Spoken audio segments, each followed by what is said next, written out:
तो सुक्रोज खुद तो डेक्स्ट्रो है, लेकिन हाइड्रोलिसिस के बाद इट गिव्स कुछ डेक्स्ट्रो कुछ laevo and overall mixture becomes laevo rotatory. ठीक है, जान गए हम।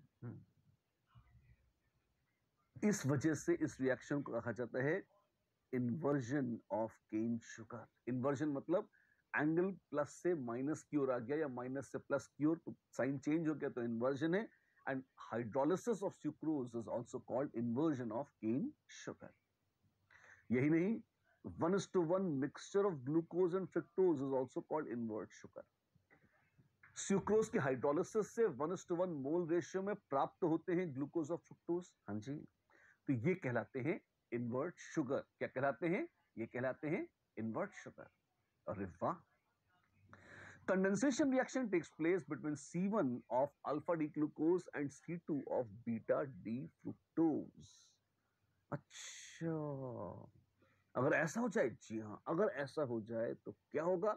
आइए देखते हैं क्या होगा। अल्फा डी ग्लूकोज बनाना जानते हैं हम, ग्लूकोज, ठीक है, ये आपके पास है अल्फा डी ग्लूकोज, ठीक है।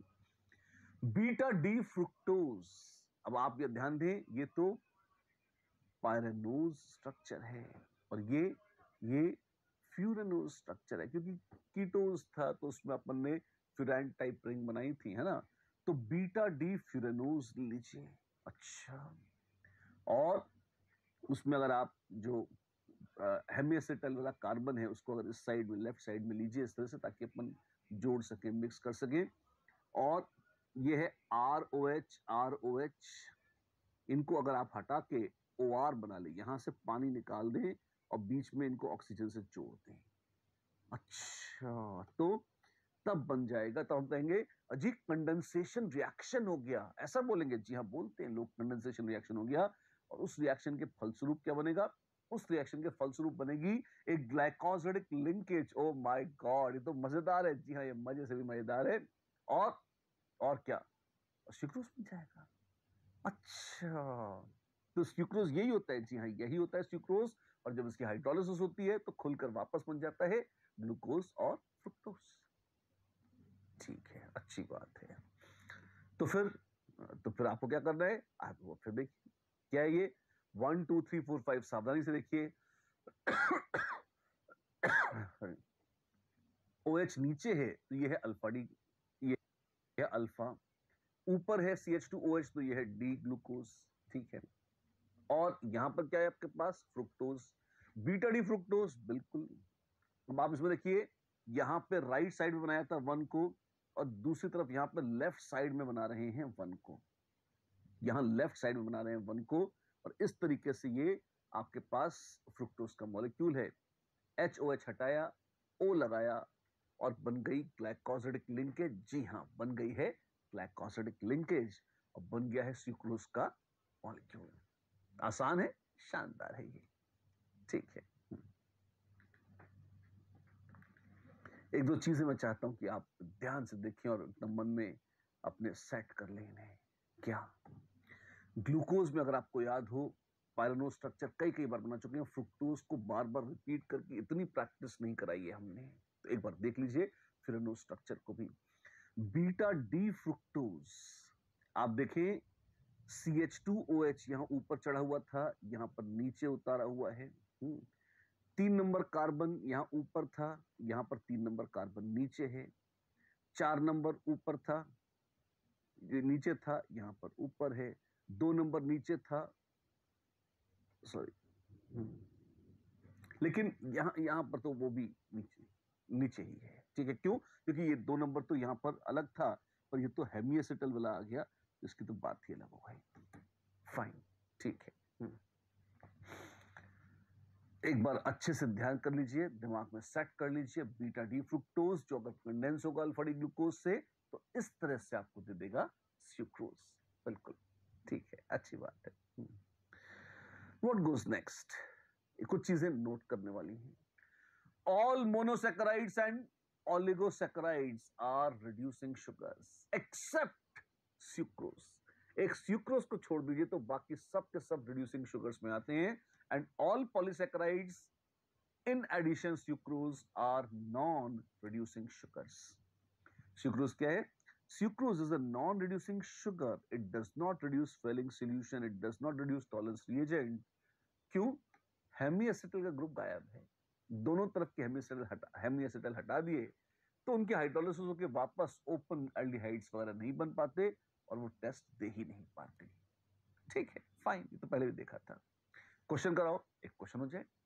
For invert sugar the correct statements is are given specific rotation of plus sucrose minus maltose, L minus glucose and L plus fructose in aqueous solution are अक्कड़ बक्कड़ बम्बे बोर, चार दे रखे हैं, देखते हैं उसका यूज होता है या नहीं। इनवर्ट शुगर में सिर्फ अपने को ग्लूकोज और फ्रुक्टोज चाहिए, मॉल्टोज का कोई लेना नहीं है, सिर्फ यहाँ बदतमीजी करने और कंफ्यूज करने के लिए मॉल्टोज की चर्चा करी हुई है। A, invert sugar is prepared by acid catalysed hydrolysis of maltose, धोखा नहीं, by acid catalyzed hydrolysis of sucrose. It is equimolar mixture of D plus glucose and D minus fructose. सही बात, अभी तो देखा था, ये तो परिभाषा ही है। ठीक है। Specific rotation of invert sugar is minus 20 degrees. वो कैलकुलेट करके देख लेंगे। And on reaction with bromine water, invert sugar forms saccharic acid as one of the products. Invert sugar bromine water से कुछ रिएक्ट नहीं करती, ठेंगा, क्यों? वो रिडॉक्स वो रिड्यूसिंग है ही नहीं। अगर आपको याद हो, नहीं क्षमा चाहता हूं, इनवर्ट शुगर तो हाइड्रोलिसिस के बाद है, सुक्रोज खुद नहीं करता इससे रिएक्शन किससे, ब्रोमीन वाटर से, विच इज फाइन, पर जब उसकी हाइड्रोलिसिस हो जाएगी तब जरूर बन जाएगा ग्लूकोज और फ्रुक्टोज और it forms saccharic acid as one of the products. Bromine water के साथ सैकरिक एसिड नहीं बनता, आप उसे नाइट्रिक एसिड से ट्रीट करते, थोड़े स्ट्रॉन्ग ऑक्सीडाइजिंग एजेंट से ट्रीट करते, तब आप सैकरिक एसिड हो सकते थे। कुछ भी वो सही तो ये नहीं ही है। स्पेसिफिक रोटेशन देख लें, बिल्कुल कितना है, D plus glucose, no L minus glucose का ठीक उल्टा होगा D प्लस ग्लूकोज, तो ये है माइनस 50 डिग्रीज, तो D प्लस ग्लूकोज ये हो जाएगा प्लस 52 डिग्रीज। अच्छा, और D माइनस फ्रुक्टोज ये कितना हो जाएगा, D माइनस फ्रुक्टोज, ये L प्लस फ्रुक्टोज का उल्टा होगा D माइनस फ्रुक्टोज और ये हो जाएगा माइनस 92 डिग्रीज। एवरेज ले लेता हूं, माइनस 92 प्लस 40 माइनस 20 डिग्रीज पर, ये सही है। तो specific angle of rotation for invert sugar is minus 20। जी हाँ, माइनस 20। एवरेज कैसे ले लिया, मान लो 1 मोल सुक्रोज है, ठीक है, जब उसकी हाइड्रोलिसिस करोगे तो तुम्हारे पास 1 मोल ग्लूकोज और 1 मोल फ्रुक्टोज यानी कि 2 मोल प्रोडक्ट्स मिलेंगे। तो सुक्रोज 1 मोल था, पर इनवर्ट शुगर में उसी के 2 मोल्स आ जाएंगे। हाँ जी, तो पर मोल देखना है तो you have to divide it by 2, इस वजह से मैंने इसको डिवाइड कर दिया था 2 से। स्पेसिफिक का मतलब पर यूनिट कॉन्सेंट्रेशन ऐसे होता है, तो यहाँ नंबर ऑफ मोल्स डबल हो गए थे तो हमने हाफ कर दिया, इसलिए। Make sense? Absolutely yes, and there we are. बहुत बातें हो गई सुक्रोज की, अब देखते हैं मॉल्टोज को। मॉल्टोज कहाँ होता है? मॉल्टोज मॉल्ट में होता है, जी हाँ, शायद मॉल्ट में होता हो। देखते हैं, मॉल्ट शुगर भी कहते हैं इसे। Maltose is produced by the action of malt, which contains the enzyme diastase on starch. ठीक है, मॉल्टोज बनाते कैसे हैं? स्टार्च लीजिए, स्टार्च कहाँ से मिलेगा? मिल जाता है लोगों को गेहूं से, जौ से, या फिर आलूओं से, चावल से, कई जगह स्टार्च मिल जाता है ना। स्टार्च पर एक एंजाइम का एक्शन कराइए, डाइएस्टेज, जो कि एक डाइसैकेराइड बनाने वाला है, और जब स्टार्च के टुकड़े होते हैं तो स्टार्च के टुकड़ों से मिल जाता है मॉल्टोज। अच्छा, ऐसे ही है। मॉल्टोज की फर्दर हाइड्रोलिसिस कर सकते हैं, वो बात की बात है, पर फिलहाल तो मॉल्टोज बना रहे थे, बनाया यही मॉल्टोज जिसका फॉर्मूला भी C12H22O11 है, केन शुगर के ही माफिक। अगर इसकी आप फर्दर हाइड्रोलिसिस करा देंगे भाई तो आपको मिल जाएगा 2 टाइम्स अल्फा डी ग्लूकोज। तो 2 अल्फा डी ग्लूकोज जोड़कर मॉल्टोज बनता है। जी, 2 अल्फा डी ग्लूकोज जोड़कर मॉल्टोज बनता है। When it is hydrolyzed with dilute acids or by the enzyme maltase. Maltose yields 2 molecules of D plus glucose या अल्फा डी ग्लूकोज। ठीक है, मजेदार है। माल्टोज बनता कैसे है? ग्लूकोज के 2 मॉलिक्यूल बना देंगे, और जैसे ये बनाया एक और ये बनाया 2। अच्छी बात है। एंड टू एंड उनको रखा और क्या किया, और बीच से पानी निकाल दिया। क्या बात कर रहे हो जी, हम बस पानी निकाल दिया। दैट्स इट, माल्टोज बन गया, माल्टोज बन गया। और ग्लूकोज हमने बहुत रटा है, बिल्कुल। अल्फा डी ग्लूकोज पहले बनाइए मेरे साथ, ये सब नहीं, पहले दिखाने के पहले मैं चाहता हूं आप खुद बनाइए। अल्फा डी ग्लूकोज का स्ट्रक्चर बनाइए, माल्टोज आप अपने आप बनाइए। अरे कुछ बन रहा था आपने नोट नहीं करने दिया, अल्फा डी ग्लूकोज तो बना दे यार। अच्छा, ये क्या है? अल्फा डी ग्लूकोज का ढांचा बनाने की तैयारी है। ठीक है, CH2OH, CH2OH, HH, third carbon में ऊपर OH था और सेकंड और फोर्थ में नीचे था। ये तो हो गया, हमने डी ग्लूकोज बना दिया है। अल्फा होगा या बीटा इस पर डिपेंड करेगा। OH कहां है? OH नीचे है, तो हो जाएगा अल्फा डी ग्लूकोज। ठीक है, क्या करना चाहते हो? मैं चाहता हूं इन्हीं में से पानी निकाल दो, ऐसे। जी हाँ, और O से जोड़ दें, बिल्कुल। और क्या बन जाएगा? माल्टोज बन जाएगा। ये तो हमने बना लिया, बस आपको डेफिनेशन याद होनी चाहिए। क्यों नहीं बना लेंगे आप? कौन रोकेगा आपको? देखिए, ऐसा हो जाएगा। वाह, और ये क्या है? ये ग्लाइकोसिडिक लिंकेज बनाई है और हाजिर है आपके सामने, प्रस्तुत है माल्टोज। जी हाँ, प्रस्तुत है माल्टोज। बढ़िया है, बहुत ही बढ़िया है।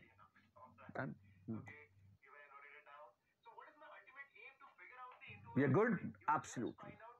In maltose, glycosidic linkage occurs between C1 and C4, 1 और 4 इनसे मिलती है और बनने के बाद माल्टोज दिखेगा ऐसा। क्या इसमें हेमिएसिटल वाली लिंकेज वापस है? हाँ, इसमें अगर आप गौर करें तो हेमिएसिटल, ये तो ग्लाइकोसिडिक लिंकेज है, इसको देखें, ये हेमी एसिटल है, बिल्कुल, ये बकायदा हेमी एसिटल है। और अगर ये बकायदा हेमी एसिटल है तो फिर तो भाई पक्का है कि ये रिड्यूसिंग एजेंट भी होगा, बिल्कुल। इसको देखेंगे, इसमें हेमी एसिटल बर्बाद हो गई है, नहीं बची है। ये नॉन रिड्यूसिंग टुकड़ा है, ये नॉन रिड्यूसिंग अंश है माल्टोज का, लेकिन उसमें एक टुकड़ा ऐसा है जहां पर बकायदा रिड्यूसिंग एजेंट का काम हो सकता है, क्योंकि यहां हेमिएसिटल है। मौका पाते ही ये वापस रिंग खुल जाएगी, वापस एल्डिहाइड बन जाएगा, वो दूसरों को रिड्यूस कर देगा। Done done done done done done done. देखिए फिर से, अल्फा डी ग्लूकोज और अल्फा डी ग्लूकोज दोनों हैं, 1 और 4 को आपस में जोड़ रहे हैं, OH को, और प्यार से बना रहे हैं माल्टोज आपके लिए। ठीक है, माल्टोज जैसे कि हम कहते थे, इट्स रिड्यूसिंग शुगर। ये फेलिंग सॉल्यूशन को रिड्यूस कर देता है, टॉलरेंस रिएजेंट के साथ रिएक्ट करता है, और कम से कम एक हेमी एसिटल ग्रुप तो होना ही चाहिए अगर आप इसको रिड्यूसिंग एजेंट बनाना चाहते हैं तो, और इसमें होता भी। ठीक है, फाइन, एग्री। अब जब माल्टोज और सुक्रोज कर लिए तब तो चस्का लग गया है। अब क्यों ना एक बार लैक्टोज को देख लें। बिल्कुल, लैक्टोज को देखते हैं। Lactose is milk sugar. अगर आप दूध में चीनी डालना बंद कर दें और सिर्फ दूध में कोरा, जी हाँ कोरा, तो आप देखेंगे दूध में भी अपनी खुद की हल्की सी, बहुत हल्की सी सही, पर एक खुद की मिठास होती है। अच्छा, वो कहां से आती है? वो लैक्टोज से आती है। लैक्टोज क्या है? फॉर्मूला वही है, C12H22O11, हद है। वो कैसा है? वो एक डायसैकराइड है, और ये इन जनरल आप देखेंगे लगभग सारे ही मैमल्स के मिल्क में पाया जाता है। अच्छी बात है। आता कहां से? स्ट्रक्चर कैसे बनता है? आता तो कई सोर्सेस से है, उसको मना नहीं कर सकते, लेकिन स्ट्रक्चर कैसे बनता है हम देखते हैं। अगर इसको हाइड्रोलाइज करें, और वैसे तो एंजाइम था, स्टार्च की हाइड्रोलिसिस करी थी तो हमें डायस्टेज चाहिए हुआ था अगर हमें माल्टोज बनाना था।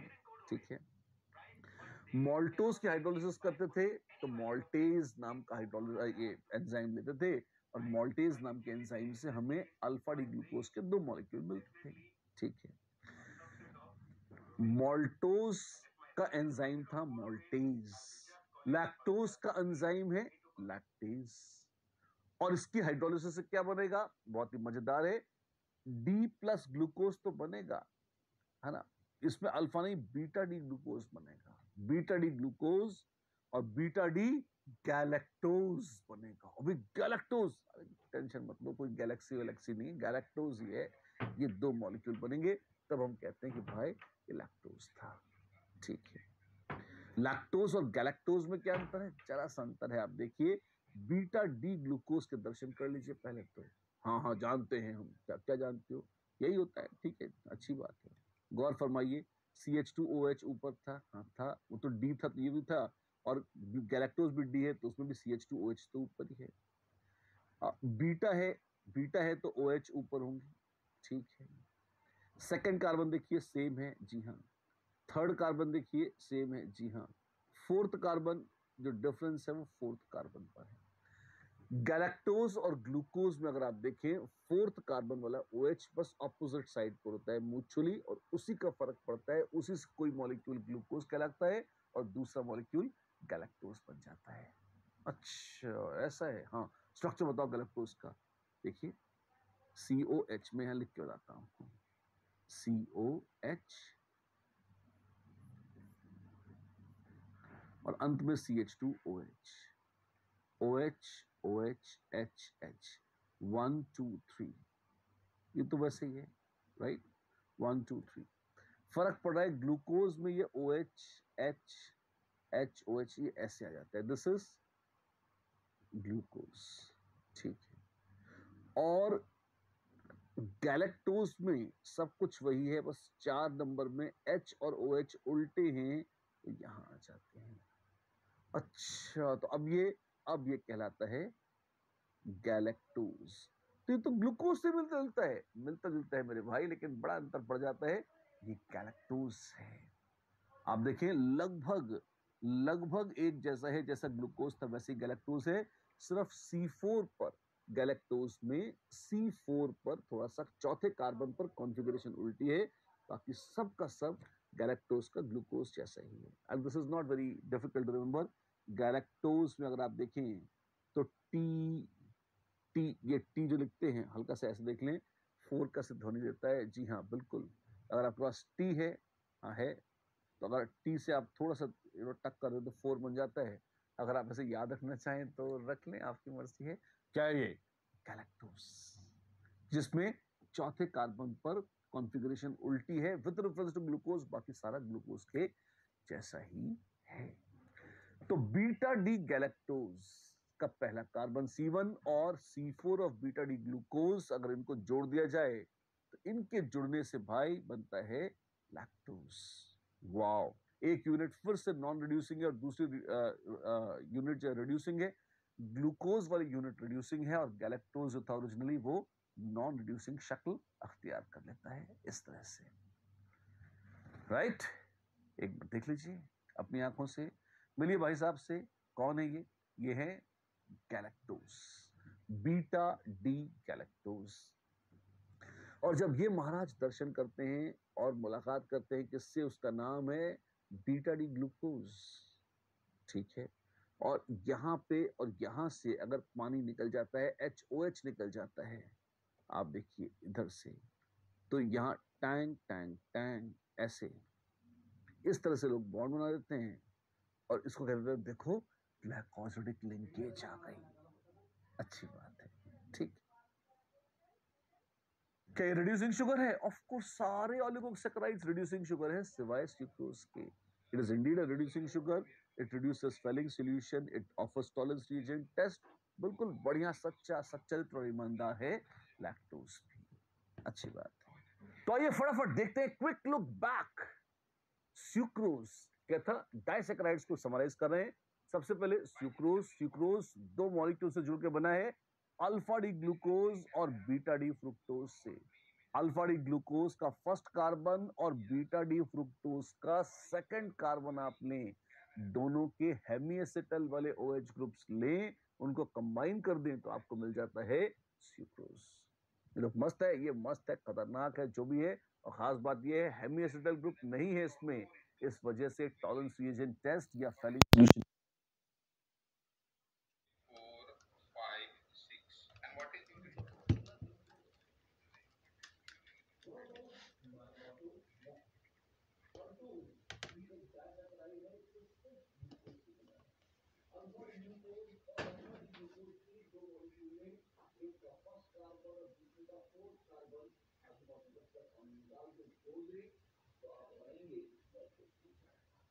अच्छी बात है। एंड लास्टली लैक्टोज क्या था? लैक्टोज में बीटा डी गैलेक्टोज और बीटा डी ग्लूकोज लेते हैं।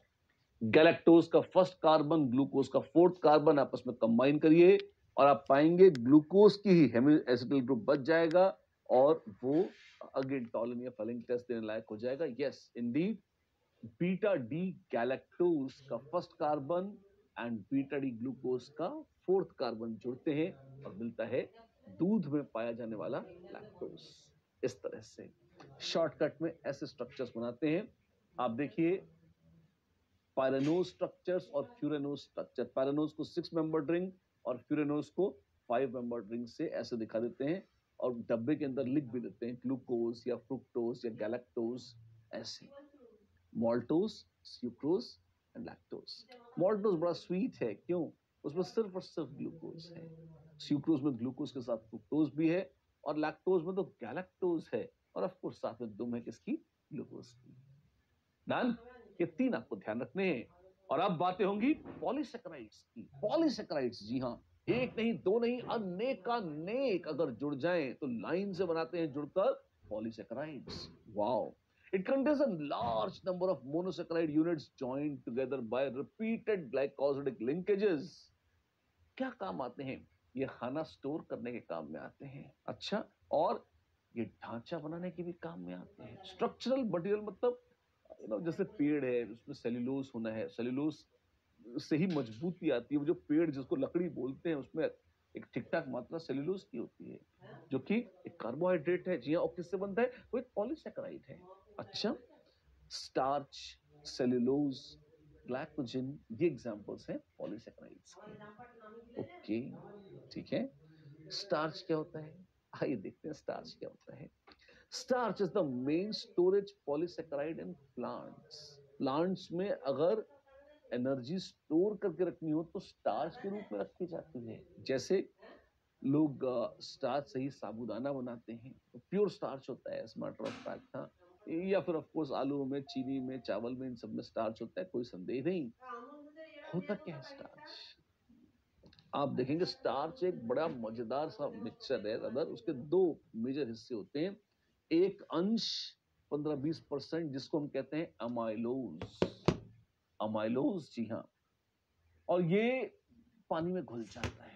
लेकिन स्टार्च पूरा का पूरा पानी में नहीं घुलता। एक सिग्निफिकेंट अंश उसका 80-85% पानी में नहीं घुलता, जो कहलाता है अमाइलोपेक्टिन। अमाइलोज स्टार्च का वो अंश जो पानी में घुल जाता है और अमाइलोपेक्टिन वो अंश जो पानी में नहीं घुलता। तो स्टार्च एक यूनिक निश्चित मॉलिक्यूल है, ऐसा नहीं है। स्टार्च एक पॉलीमरिक पदार्थ है जो पेड़ पौधों में पाया जाता है, जिसके 2 हिस्से होते हैं। एक माइनर अंश 15-20% जो वाटर सॉल्युबल है, एक मेजर अंश 80-85% जो वाटर इनसॉल्युबल है। वाटर इनसॉल्युबल को बोलते हैं अमाइलोपेक्टिन और वाटर सॉल्युबल को बोलते हैं अमाइलेज। आइए, अमाइलोज, एज तो फिर एंजाइम हो जाएगा। आइए सबसे पहले मिलते हैं अमाइलोज से। There is nothing to lose in amylose, है ना। अल्फा डी ग्लूकोज को बार बार रिपीट करो, दे ग्लूकोज, दे ग्लूकोज, दे ग्लूकोज, रिपीट करते जाओ, करते जाओ, करते जाओ, करते जाओ, और आप देखें अमाइलोज बन जाएगा। क्या बात करें, जी हाँ, अल्फा डी ग्लूकोज यूनिट्स हैं, they are joined by glycosidic linkages between C1 of one glucose unit and C4 of the next glucose unit। ऐसे 200, 300, 500, 1000 यूनिट्स तक जुड़ जाएं तो मॉलिक्यूल, जायंट मॉलिक्यूल बन जाता है अमाइलोज का।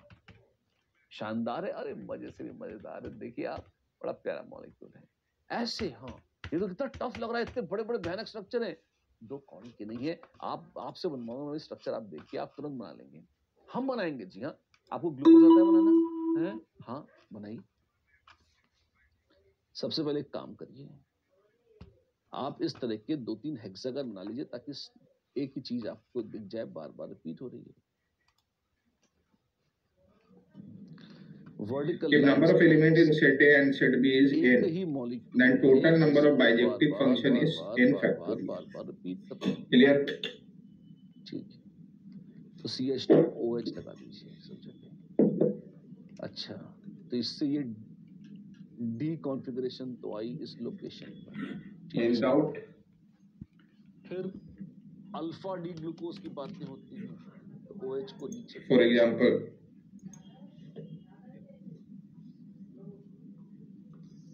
if this is set A, this is set B. 3 number वाला, This is A, B, C, D. This is 2, 4, 10, 2 और 4 वाले। This is A, this is हाँ हाँ हाँ हाँ हाँ हाँ। हेलो हाँ हाँ हाँ। क्या करे? हाँ हाँ हाँ हाँ। हाइड्रोजन बची थी वो लगा। ये क्या किया मैंने? ग्लूकोज के 4 मॉलिक्यूल बना लिए, और ये C1 है और ये C4 है। क्या करोगे? वेल, जोड़ देंगे। कैसे कैसे? ऐसे। अच्छा, और आगे आगे देखिए होता है क्या? ऐसे और ऐसे, इस तरह से बस जोड़ते चले जाओ, इतनी ही खूबसूरती से जुड़ता जाएगा। ऐसे ही प्यार से ग्लाइकोसिडिक लिंकेजेस बनती जाएंगे और बन जाएगा amylose. Nothing to lose, there is amylose. C1 C4 glycosidic linkages हैं जो बार बार रिपीट हो रही हैं। अच्छा है, शानदार है। आप खुश तो हैं? अरे बहुत खुश हैं जी। चलिए, तो ये तो स्टार्च था, सॉरी ये था अमाइलोज। अमाइलोपेक्टिन वो भी आएगा। फॉर्मूला क्या है इसका? जैसे बीच वाला देखिए, आधी ऑक्सीजन एक तरफ आधी दूसरी तरफ, यहाँ आधी एक तरफ आधी दूसरी तरफ, तो एक O, आधा और आधा, एक O तो हम इस यूनिट के साथ मान सकते हैं। और उसमें क्या है देखिए, 1 2 3 4 5 6, तो C6 है। ऑक्सीजन कितनी है? वेल आप देखें, 1 2 3 4 और आधी आधी 5 ऑक्सीजन है। हाइड्रोजन कितनी है? वेल अब तो बहुत सारी है, वैसे बट गिन लीजिए, 1 2 3 4 5 6 7 8। C6H8O5 n times. जी हाँ, C6H8O5 n टाइम्स। ऐसा विचित्र सा फॉर्मूला दिख रहा है, यही है कौन? अमाइलोज। फाइन, ठीक है। और अमाइलोपेक्टिन क्या है? वो उसकी अलग माया है, आइए उसको भी देखते हैं। ऐसे है, amylopectin as a branched chain structure, linear, ऐसे प्यार से चलता हुआ नहीं है, कहीं कहीं ब्रांचिंग है। It is composed of chains of 25 से 30 अल्फा डी ग्लूकोज यूनिट्स। अभी अल्फा डी ग्लूकोज यूनिट बनाई थी वैसे ही हैं, ठीक है। joined by glycosidic linkages between C1 of one unit and C4 of the next। ये तो अमाइलोज ही था। जी हाँ, जैसा अमाइलोज था, बस अमाइलोज में 200 से 1000 थे, यहाँ 25 से 30 हैं। यहाँ 25 से 30 यूनिट्स ऐसे जुड़ी हुई हैं अमाइलोज की तरह, ठीक है। बदतमीजी अब शुरू होती है। ये जो अमाइलोज की या अमाइलोज लाइक यूनिट्स हैं, ये एक दूसरे से कैसे जुड़ती हैं और अमाइलोपेक्टिन कैसे बनाती हैं? C1 C4 की बजाय अब C1 C6 वही मॉलिक्यूल है, और C1 C6 ग्लाइकोसिडिक लिंकेज जब करते हैं तो मेरे भाई अब बनता है अमाइलोपेक्टिन। ऐसे ही, जी हाँ। आप देखिए, ये है एक चेन नॉर्मल अमाइलोज वाली, ये है दूसरी चेन अमाइलोज वाली, और क्या कर रहे हैं? उनको जोड़ा कहां से है? आप देखिए, 1 को जोड़ा है 6 से, इससे। वो CH2OH ऊपर बढ़ा देते, उसकी O लेके उसकी दुम लगा दी है। अच्छा, तो इसीलिए क्रॉस लिंक्ड कहा है। जी हाँ, इसीलिए क्रॉस लिंक कहा है। ऐसे 25-30 मॉलिक्यूल की चेन लीजिए और क्रॉस लिंक कर करके जोड़ते जाइए। है तो वही ग्लूकोज, ग्लूकोज ही है। और अब देखिए बन गया है अमाइलोपेक्टिन। और ये नालायक पानी में सॉल्युबल नहीं होता ना सर, ये पानी में सॉल्युबल नहीं होता। ठीक है, सेल्यूलोज ये तो था। अभी तक स्टार्च की बात चली थी जो आलू में था। अब आइए सेल्यूलोज के दर्शन करते हैं। सेल्यूलोज क्या है, आइए देखिए। अमाइलोज देखते जाइए करके, है ना। सेल्यूलोज एक्सक्लूसिवली प्लांट्स में ही होता है, लकड़ी वगैरह बनती है जिससे, है ना। ठीक है, प्लांट्स की सेल वॉल अक्सर सेल्यूलोज से बनी होती है। अच्छा, ठीक है। और कैसे, linear chain natural polymer of beta D glucose joined by 1,4 glycosidic linkage. Alpha D glucose था और वो 1,4 लिंकेज से बनाता था अमाइलोज। और 1,6 लिंकेजेस पर अगर क्रॉस लिंकिंग हो जाए 25-25, 30-30 units of amylose like chain की, तो अमाइलोपेक्टिन बना दिया करता था और था अल्फा डी ग्लूकोज। यहां पर आ गया है बीटा डी ग्लूकोज, जोड़ते चले जाइए और बन जाएगा सेल्यूलोज। बस इतना ही करना है, इतना ही करना है, इसी में जिंदगी गुलजार हो जाएगी। ये एक लीनियर पॉलीमर है। अच्छा ऐसा है, जी हाँ ऐसा है। देखिए आप कैसे है। तो सेल्यूलोज के स्ट्रक्चर्स अगर देखें तो ग्लूकोज ग्लूकोज ग्लूकोज ग्लूकोज, बस द ग्लूकोज आप एक के बाद एक अरेंज करते हैं। We have beta D glucose, लगातार बार बार बार बार रिपीट हो रहा है और 1,4 ग्लाइकोसिडिक लिंकेजेस बनाते चले जाए। अरे वाह, शानदार है। तो इस तरीके से क्या होगा, इस तरीके से बन जाएगा सेल्यूलोज। अरे वाह, तो जैसे दीमक वगैरह सेल्यूलोज खाती है, लकड़ी खा जाती है, हाँ जी, तो क्या करती है, ये उससे भी ग्लूकोज निकाल लेती है। कैसे, उनमें ऐसा मैकेनिज्म ईश्वर ने दिया है कि ग्लूकोज मतलब लकड़ी खाई और उसका टुकड़ा टुकड़ा कर दिए और टुकड़े टुकड़े करके हाइड्रोलाइज करा करा के वो ग्लूकोज भी बना सकती है और अल्टीमेटली कंज्यूम कर सकती है। तो they use that as a source of their energy. अच्छा, शानदार है। अरे शानदार है, मजे से भी मजेदार है, राइट। तो this is the way you get cellulose. Alpha नहीं, इस बार बीटा 1,4 ग्लाइकोसिडिक या 1,4 ग्लाइकोसिडिक लिंकेजेस हैं और बीटा डी ग्लूकोज है। अल्फा डी ग्लूकोज से आपको याद है अमाइलोज बना था। जी हाँ, या ये अमाइलोज जैसे ही है, फॉर्मूला भी वही है C6H10O5। एक छोटी सी सिली मिस्टेक हमने करी थी काउंटिंग की जब अमाइलोज आया था, तो उसका करेक्शन भी करा देता हूं मैं। एक स्टूपिड सिली मिस्टेक ये जो था, अपन ने बहुत ही स्टूपिड सी चीज है, हाइड्रोजन गिनने की एक एरर थी, तभी मुझे आंखों में खटक रहा था कि अपन ने एक एरर करी। यहाँ पे हाइड्रोजन अगर आप काउंट करेंगे तो 8 नहीं 10 है। ये कैसे, 2 + 1 3, 4 5 6 7 ये छूट गई थी, 8 9 ये छूट गई थी और 10, तो 10 हाइड्रोजन थी। ये C6H10O5 n टाइम्स था, जहां n बहुत बड़ी संख्या नहीं होती, लेकिन सेल्यूलोज में तो n can be a huge number. Alpha beta का ही फर्क था खाली, और बड़ी लंबी चौड़ी चेन्स होती हैं किसमें, सेल्यूलोज में। देखिए स्ट्रक्चर एक बार फिर से सेल्यूलोज का आपके सामने। बीटा डी ग्लूकोज की 1,4 ग्लाइकोसिडिक लिंकेजेस हैं। डन, अच्छी बात है। ये ग्लाइकोजन क्या बला है, देखिए ग्लाइकोजन को, carbohydrates are stored in animal body as glycogen. अच्छा, वो प्लांट्स में तो सेल्यूलोज में स्टोर हो रहे थे, जी हाँ, और यहाँ ग्लाइकोजन में स्टोर होते हैं। ग्लाइकोजन तो जब ग्लूकोज चाहिए होता है तब क्या होता है, एंजाइम्स ग्लाइकोजन को ब्रेक डाउन कर देते हैं और ग्लूकोज बना देते हैं। अच्छा ऐसा है, बिल्कुल।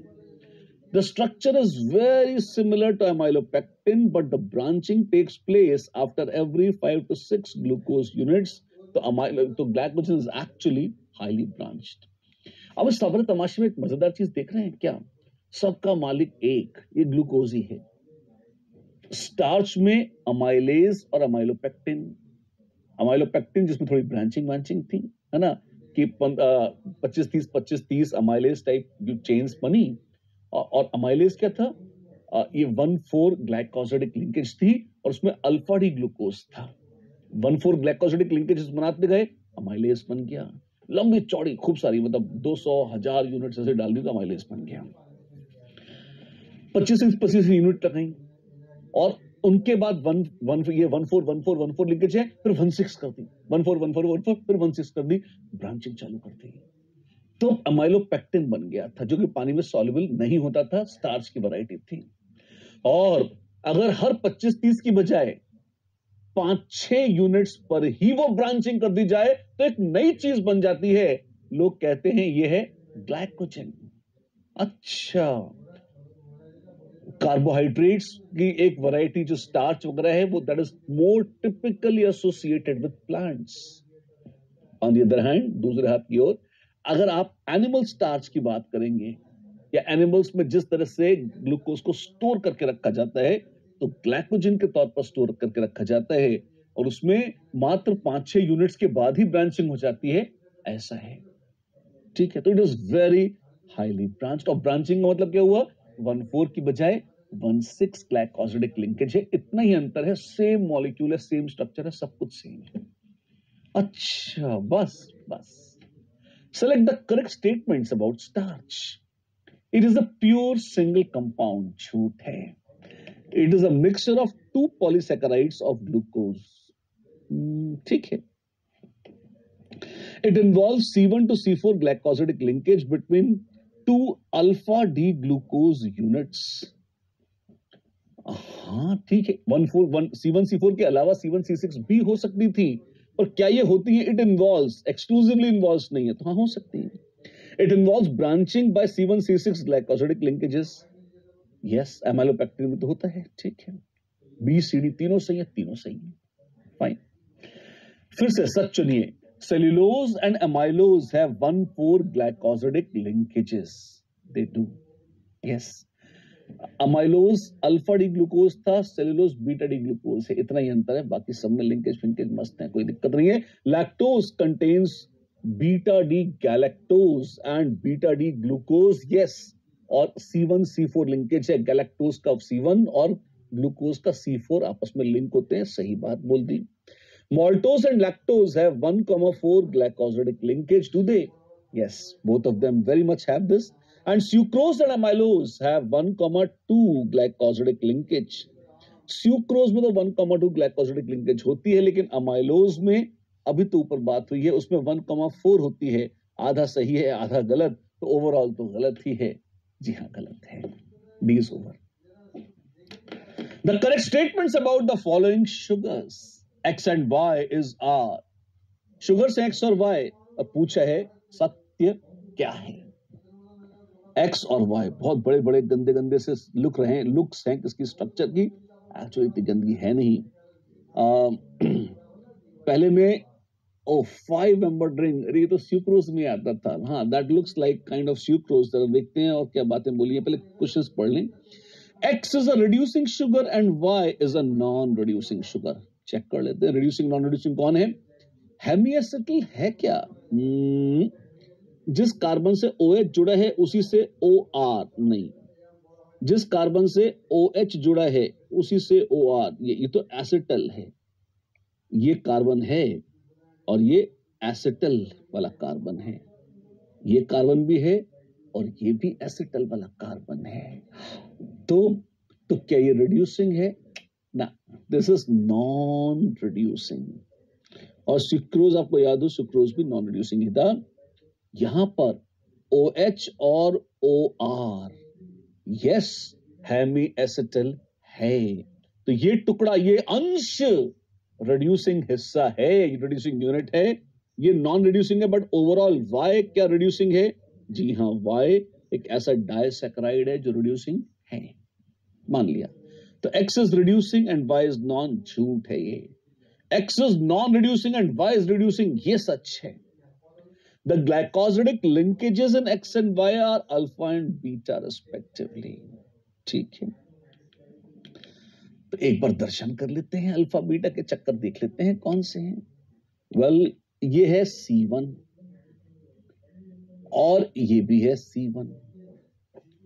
अब इसमें अगर आप देखें तो इस OH, इसमें ऐसा होता है HOH, इस तरह से होता है। अगर अल्फा बीटा देखना था, OH नीचे है तो ये अल्फा होता है, ऊपर होता तो बीटा होता। यहां OH ऊपर है तो ये बीटा होगा। अच्छा ऐसा है, हाँ ऐसा है, ठीक है। तो X वाला अल्फा है और Y वाला बीटा है, ऐसा, बिल्कुल ऐसा, ठीक है। एनोमरिक कार्बन पर ही देखना तो वहीं देखेंगे।